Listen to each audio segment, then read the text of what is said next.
महाराज जी, समाज की एक विकट समस्या की ओर मैं आपका ध्यान दिलाना चाहता हूँ जी। आजकल का युवा शराब और ड्रग्स के नशे की तरफ बहुत तेजी से आकर्षित हो रहा है जी। और नशे का गुलाम होता जा रहा जी। है और इस नशे की लत को पूरा करने के लिए वो किसी हद तक भी गुजर जाता है, कोई भी अपराध कर जाता है, अपने नशे की लत को पूरा करने के लिए हत्या, लूट जैसे अपराध कर जाता जी, है। जी। और आंकड़े ये बताते हैं कि 90% अपराध, हत्या, लूट और बलात्कार उस समय अपराधी नशे में पाया गया। जी। तो इसलिए आपसे प्रार्थना है, कुछ ऐसा मार्गदर्शन करें कि समाज से ये कुरीति खत्म हो जाए। जी, जब तक कोई चाहेगा नहीं कि हम नशा मुक्त हो, तब तक हमारी सामर्थ्य, क्या किसी की सामर्थ्य नहीं है कि किसी को नशा मुक्त किया जा सके।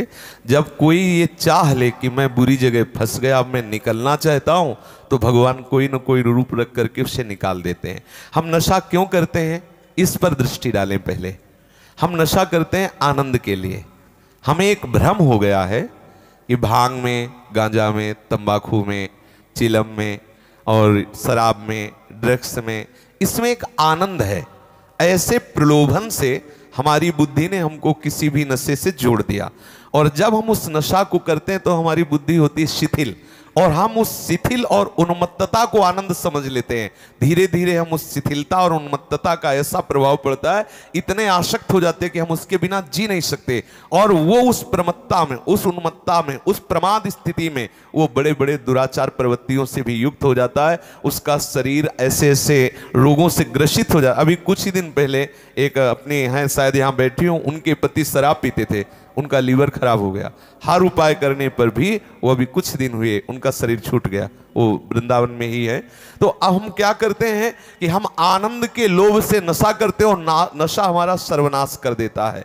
जब तक हमारी समाज में ये बात प्रचार प्रसार नहीं होगी कि ये नशा आनंद नहीं, नशा तुम्हारे नाश का कारण है, नशा तुम्हें दुख देने वाला है, स्वाभाविक तुम्हारे आनंद को छीण करने वाला नशा है, तब तक इस समाज के जो नए युवक हैं ये सुधरने वाले नहीं। आजकल हम लोगों को ये सिखाया जाता है कि थोड़ा सा नशा कर लो तो बहुत अच्छा रिलैक्स अनुभव होगा, और आप समाज सेवा जो भी आप करते हैं वो बहुत एकाग्रता से करेंगे। इसी लोभ से और इतनी थकान दिमाग में हो जाती है लोगों को, वो समझते हैं कि शराब पी लिया, कोई नशा कर दिया, रिलैक्स हो गए। जब तक भगवान की शरण में नहीं होंगे, जब तक शास्त्रों का स्वाध्याय नहीं होगा, जब तक वो किसी संत महात्मा की आज्ञा के अनुसार नहीं चलेंगे, तब तक सच्चे आनंद का परिचय नहीं होगा। सच्चे आनंद का जब तक परिचय नहीं होगा तो ये झूठी बातें कभी नहीं छूटने वाली। इसीलिए लोग गंदी आदतों में फंसे। मुख्य उनका लक्ष्य है आनंद। आप देख लीजिए, कोई भी नशा को बोले चलो आज फुर्सत में शराब पिया, आनंद के लिए ना, लेकिन वो क्या शराब उनको आनंद देने वाली है? क्या ये नशे आनंद देने वाले? पर अज्ञान के कारण वो ऐसा करते।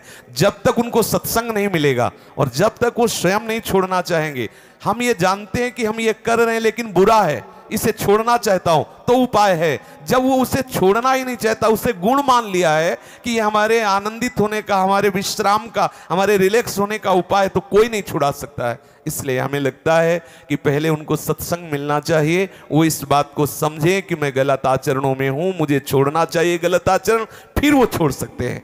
पक्का समझ लीजिए, हर नशा आनंद के लिए करते हैं, और वो नशा उनके आनंद का नाश करने वाला है। आनंद तो सच्चिदानंद प्रभु के चरणों में है। जब तक प्रभु के चरणों का आश्रय नहीं लेंगे, तब तक ये बात सुधरने वाली नहीं है। चाहे कसम खा के देख लो, एक कसम खाओगे एक विषय की तो दूसरा रास्ता निकल आएगा, दूसरे व्यसन का आश्रय ले लेंगे। जब आनंद मिलेगा प्रभु की तरफ, तो फिर उनका मन शांत हो जाएगा। निज सुख बिन मन होई किथीरा।